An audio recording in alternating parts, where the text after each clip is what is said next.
items. So we move on to item 8, and that is NZTA update. And so welcome up Steve Mutton.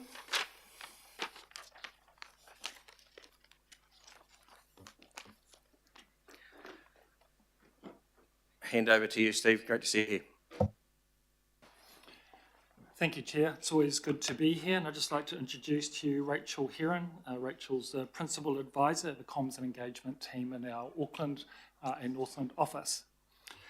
So the Government Policy Statement 2024 sets a very clear agenda about what the government actually wants to achieve in land transport, and it's about boosting economic growth and productivity, resilience, reliability and safety.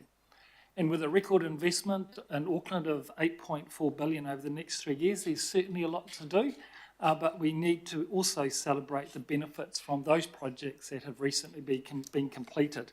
And that's what I want to talk to you today, is around Aratahuno, the Pūhoi to Walk With. It's been open for just over a year now, so I'd just like to touch on the benefits that we have seen.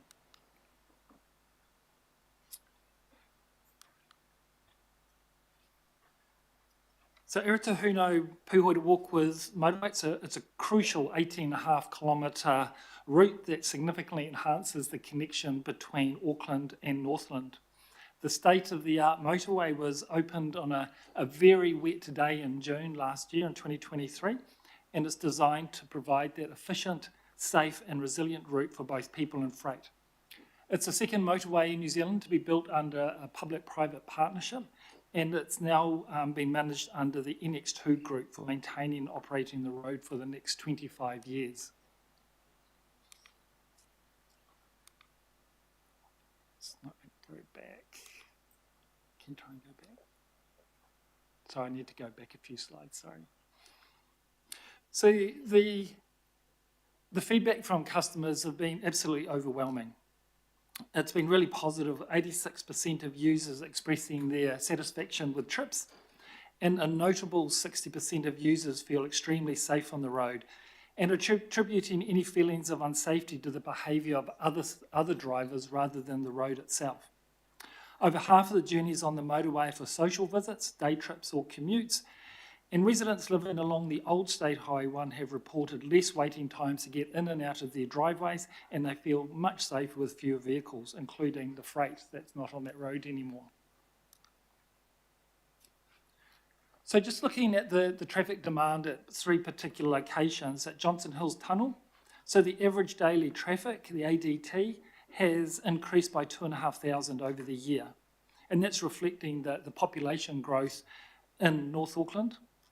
There's been a noticeable decrease in traffic on the upper State Highway 16 by 20 to 25%, and significant reductions in bottlenecks during holiday and seasonal traffic. On the motorway itself, on Pūhoi to Walk With motorway itself, the average daily traffic for 2024 is 20,800, indicating that the motorway is a preferred route for those people heading north and moving between Northland and Auckland. Approximately 90% of the daily trips along the Old State Highway 1 have shifted to the new motorway, and showing a switch from other parts of the network, such as State Highway 16.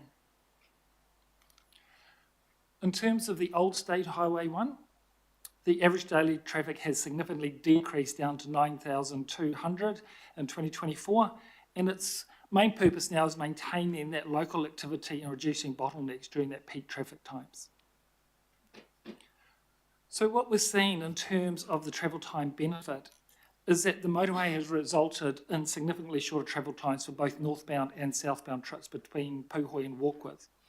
So the blue bar there is prior to the new motorway opening, the green bar is on the motorway, and the orange bar is on the Old State Highway 1. Now both the green and the orange are post-opening. So what we're seeing is about 3,100 vehicle hours per day in travel time saving. So that equates to more than 1.1 million vehicle hours each year. So it's significant. And what we're seeing is approximately an 8-minute travel time saving on the new motorway, which is 43% saving. And we're actually seeing 2 minutes of saving on the Old State Highway 1 due to the reduced traffic flows. There's also a number of other benefits as well, where the motorway has proven to be resilient with no unplanned closures due to the extreme weather events, which we saw significant weather event impact on state highways through Cyclone Gabrielle and hail.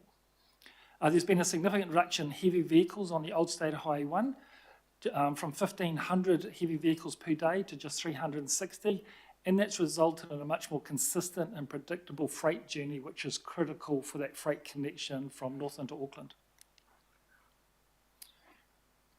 And the last piece of information I have here is around the collaboration we've had with Auckland Transport, as the Old State Highway 1 was revocated back to Auckland Transport, or to Auckland Transport. So we've worked really closely together on that through a joint governance board. We aligned the revocation as when we hand it back from a state highway to a local road, was aligned with the NLTP rollover date to allow for a more efficient approach to amend the respective maintenance and operation contracts. And there's been significant investment being made in the Old State Highway 1 corridor during the motorway's construction period.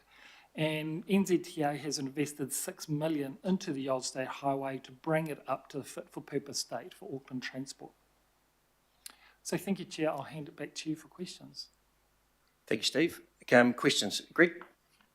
Yeah, thanks, Steve, for the update. Obviously, that ran right through my ward, and my opening comment would be that the NX2 did an outstanding job, virtually faultless in terms of their communications with the community. I mean, they were at ratepayer meetings, community meetings, stalls, all sorts of things, and everyone was highly informed and very appreciative of the amount of work and how a PPP worked, because it looked finished and wouldn't open until everything had been signed off, but the community was brought along with that. So I guess that's just leading into my question in terms of the, I guess, the learnings. And the next, what would be the next PPP on the list for NZTA? And were there any particular learnings that you feel might have been taken from this experience, from what we had one, this is the second PPP, that we might take into the next one? If you could comment at just perhaps a high level on that. And Steve, I'll just let you know what my second question was, and that's the opening up Northland that really needs to go from Warkworth right up to the next segment of road, if you're in a position to comment on the next phase and the extension further north of that motorway. Thanks. Thanks, Chair. Thank you, Councillor. I'll pass it over to Rachel to talk about any specific learnings. But look, certainly with NZTA have now operated 2 PPP models. We've certainly got a lot of learnings that we can take away and to build into any future PPP model. We've also gone out to the market, looked both in New Zealand and Australia about lessons learned about how we can do things differently as we build those lessons into anything that we may do in the future. Your second question was around the next stage of the corridor north. So under the government policy statement, there are 3 roads of national significance which have been identified, which is Warkworth to Tahana, Tahana to Port Marsden Highway, Port Marsden Highway to Whangarei. So 3 individual projects. What we're looking at doing that is combining into one overall corridor, which means that we can look at it from a much better way of looking at it from a procurement and efficiency perspective.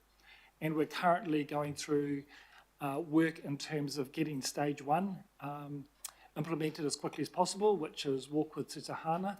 And there's an investment case that will be going to the Minister and Cabinet later this year with the route into Q1 to our board next year. So we are moving at pace. And yeah, we're really excited about that connection, which will provide a boost to the Northland's economy and boost that connection between Auckland and Northland. But I'll hand it over to Rachel to talk about the learnings from Pūhoi to Warkworth. Thanks, Steve. So thank you, Councillor, for your comments around the communications. That's definitely something we'll be taking forward. We know it's really important to bring the community along on these projects and have that understanding about how the PPP models work. So thank you for that. In terms of learnings, there was a huge lessons learned that happened, and they will be taking those forward. I don't have the specifics, but certainly we're looking at doing a lot more ground investigations for the next stage on Walker to Tahana, because that was something that we knew we needed to look into more. So that's underway at the moment. There's ground investigations going on that project. Thank you. Desley? Yeah, thank you both. Very successful stretch of road. I use it pretty regularly. I reckon it's taken sort of 15 minutes off where I needed to go by using it, so thank you. 20,000 vehicles on the road each way is, on average, is great. What's its actual capacity? Do you know? I mean, is that going to be the average that you think will be forever, or do you think it's got a capacity to take a lot more? NZTA, we spend a lot of time looking 30 years out. So we've got a 30-year strategy called Arataki, and I'm happy to send you a copy, Councillor. That looks at the future growth for the region. So we work very closely with council staff around spatial planning and looking at the need and the population growth and making sure that we design and build transport connections that enable that growth to happen. So there's lots of capacity left in our network going forward. Just, Chair, if I may, so a comment, so I won't speak again, but obviously this is proving very successful for those who live on the old road, and that's what all this is about, isn't it? Freeing up that local road now, for want of a better word, and making sure all the traffic stays on the motorway, for want of a better word. Thank you. Well done. Thanks. Chris Dubby. Thanks, Steve. Welcome, Rachel. Can you just, you've noted it just very briefly here, to date, there's no deaths and serious injuries on this section of road, and that is from Johnston's Hill Tunnel right through to the crossroads to the north of the major Warkworth intersection. That was the boundary of the project, wasn't it? I think there's a construction company that has portable homes up there. That's the boundary of the zone of the project within which there have been no deaths or serious injuries, yeah? At the time when the report was written, that was correct.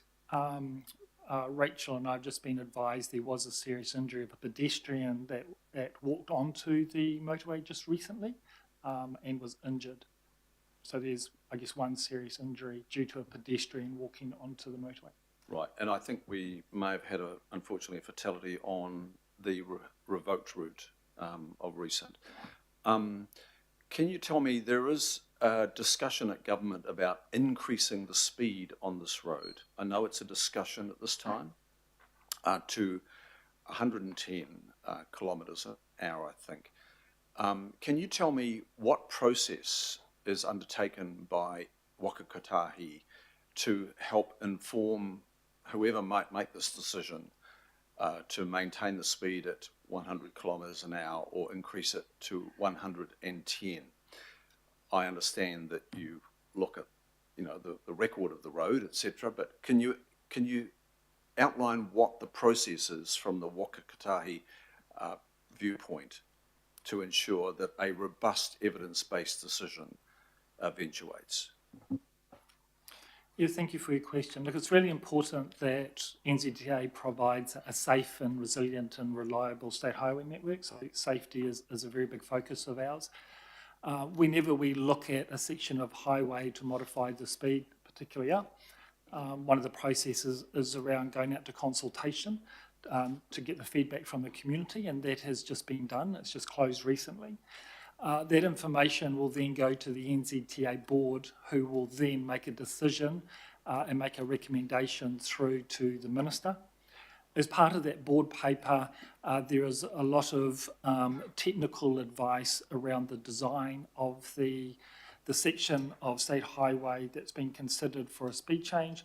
So we're looking at engineering geometry in terms of how the recommended speed of vehicles, the safety functions of that particular state highway, what type of barriers, etc., the lighting aspects, the line of sight aspects, so when people are driving, how far they can see in advance.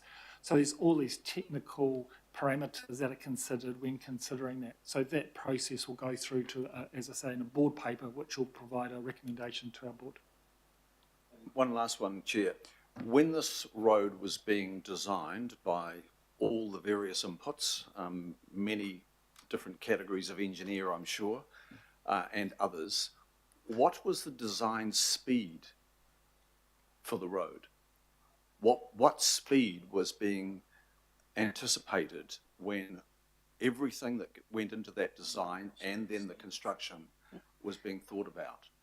So the road was designed and built to Austroad standards, so international standards, and they looked within the contract. There was a requirement for certain areas to be 110 design speed, and then they've now, once it's open, they wanted to look at how that's operating with the current speed. So there may be some safety improvements that they would need to make to go up to 110 if that is the decision. But yeah, it's a mix between 100 and 110 contract. So it's a mix between 100 and 110 in the design speed. Okay, thank you. Thank you, Chris. Honey. Wrong one. Thanks for your report. I'm just a bit curious, and the data that you've given, which is great, in terms of the decreasing in the speed time. But the interest for me was the Joint Governance Board and whether mana whenua sit on that Joint Governance Board and what collaboration, if any, in the learnings it came out with. That's one question. The second one to that, and you used the word procurement, whether there's been, I suppose, a direct policy in getting mana whenua Māori engagement. We've got the big infrastructure, I think it's on Hogan Higgins that are working, whether there's been any sort of design around engaging directly with other providers to deliver on the infrastructure there. Kia ora, and thank you for your question. You've heard me say, councillors, that when we have mana whenua Māori standing next to us when we work on our projects and with us every step of the way, our outcomes are much, much better than what they would be if they weren't with us. This is exactly the same with Pūhoi to Walk With, where we had Hokonuku board work with us in detail at a governance level and also at an operational level all through the whole project. We've had an outstanding relationship with Hokonuku, which we'll be taking forward to the next phase, which is the Walk With to Tahana stage. And I think you'll see on the project itself about the cultural markers, and that is directly input from Hokonuku about how we tell the story and the history and the culture of that particular area and how that's reflected and through the work that we've done. And that's great to hear. In terms of procurement space and the offering directly, if any, whether they have capability or capacity to do that. The procurement's really, really important. We always strive to engage with local businesses, including Māori, and in particular this project, we provided that opportunity. We probably didn't meet the expectations with Māori in terms of the overall project, but whenever there is an opportunity to procure, to source, to utilise local contractors, local people, we certainly do that. If I could use an example, we've been working the Mangamuka Gorge in the far north for the last 2 years. We're about to open that before Christmas. We had over 60% of those workers were local contractors, with a very high percentage were Māori. So it depends on where the project is, it depends on what the work is, but absolutely we work with Māori around that procurement of local businesses. Thanks for that response. Thank you, Honey. Christine. A really great presentation. I guess my interest from an Auckland Council perspective is we're NZTA are responsible for state highways, we're responsible for local roads and so on.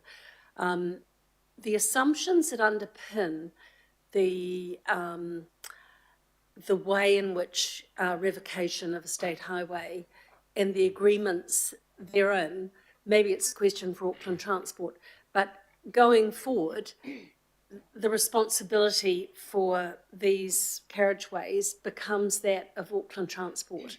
So the funding responsibilities really fall on Auckland Council. So I'm just wanting to know, and I was interested in the question that Greg Sayers put to you on the lessons that we've learned and things.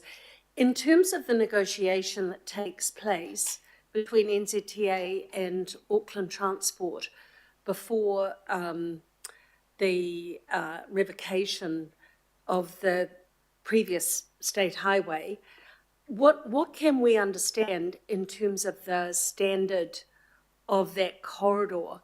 You know, basically what we're picking up by way of responsibility and what our expectations might be in going forward.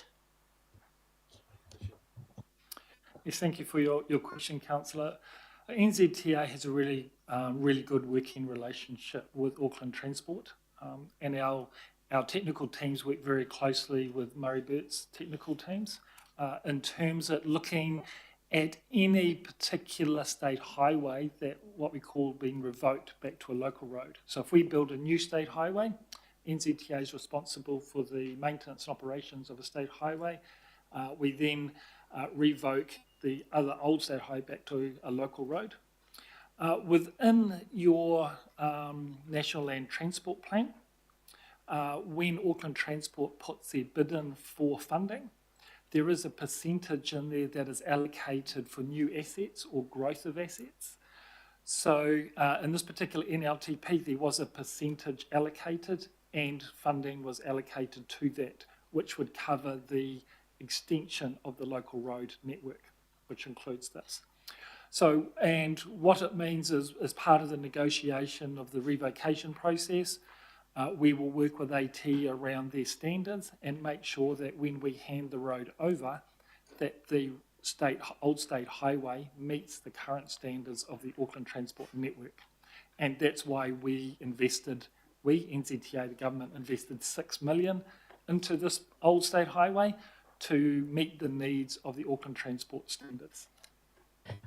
I guess we should take much comfort from that the standard of what is now a local road for us is of the highest order, and that there will not be any immediate work that you are aware of that might be required. It's probably a question for me to pose to Dean Kimpton, but I've always been fascinated around the transfer of responsibility when new state highways are put in place, and to see it sort of being formalised and whatever lessons we learn from it. It's just interesting to see whether the funding siphons are, especially when you're working within a public-private partnership for the new state highway. So I'm just wanting to follow the sequence of that and understand it rather better. Thanks. Yeah, there is actually an agreement in place which sets out very clearly the level of investment that's needed to bring the road up to the fit for purpose for Auckland Transport. In fact, there is a little bit of work being done at the moment by Auckland Transport on that road, but that is part of that funding agreement and negotiation at the time. John. Thanks, Steve. And that is an excellent addition for people living in the north, certainly. Just a question I sometimes get from people is to do with the tolls. Is $2.60 for using that northern gateway. If you have 5 days to pay it, if you don't pay it in 5 days, I think you get an administration cost of $4.90. So so that's not inclusive of the $2.60. That would make it $7.50, doesn't it? Do you know?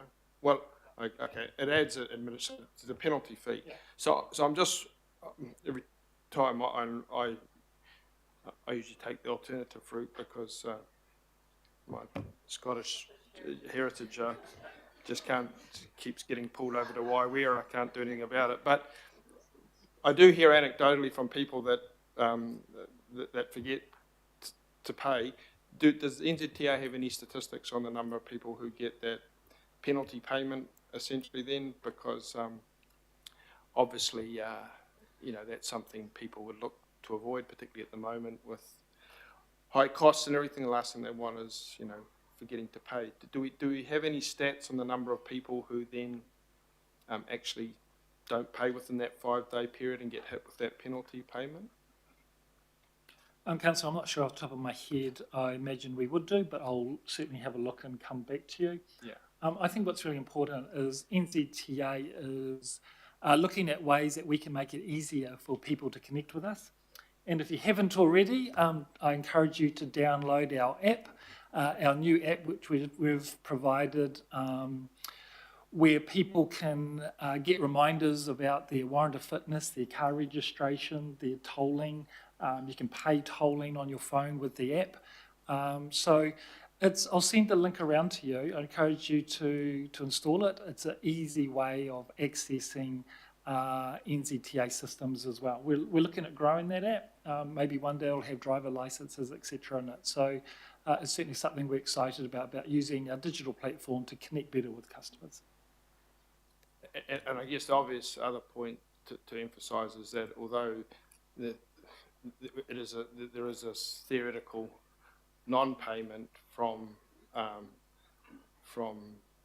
Puhoi up to Warkworth, but of course you can't get on to travel just that section. So it's a toll road for the whole route, not just part of the route as sometimes people misapprehend. Okay, thanks. Thanks, John. Chris? Just quickly, and I should have asked earlier, Steve and Rachel, just in terms of the Annex 2 25-year maintenance contract, that is in an holistic sense. That is the landscape, not just the tarmac. I've said to you in the past, Steve, NZTA Whakakatahi is a good cultivar of pampas along its state highway network, cultivator of pampas. I'm just wanted to check that the magnificent planting regime that you put in place along this route, and it really is incredible, the indigenous landscape that you've created there, is part of the maintenance agreement. And does it extend beyond the boundary? Because a lot of the land beyond you actually acquired to ensure there was stability, etc. Can you just give a sense of the extent of that Annex 2 25-year contract? So the landscaping is included in that 25-year maintenance contract, but when we talk about the land beyond the designation, that's been rolled back, so that land will then be offered back to the original owners. So we will not be maintaining beyond that boundary of the designation, but yeah, within the motorway designation, yeah, that's included. Thank you. Desley? Thanks. You just brought up a question when you talked about the app. I think the link around to all councillors is a really good idea. But my question is, how can you give Aucklanders confidence that that app is secure with their data? Because there's a very large scam going around for paying tolls that I've certainly received multiple times, and I know other people have as well. So can you help us with that? Sure. When I send the link around, I'll also put something around the security that we have in place for that. The app has gone through significant testing in a controlled environment and has been released publicly just recently. Yeah, maybe, and something that we can share with our communities around, if you get a message saying you haven't paid your toll, what to check from that message so that you can be assured it is not scam, but it's actual. So some guidelines around that would be really useful. Thank you. Thank you. Okay, any other questions? None. Thank you, Rachel. Thank you, Steve. Someone like to move that we receive the report. Thank you, Christine. Seconded, Desley. Is there any great desire for a debate on this? Didn't think so. I'll put it. Those in favour say aye. And against, carried. Thanks, team. Next item on the agenda is the update from our recovery office. And so I think we've got Craig and Mace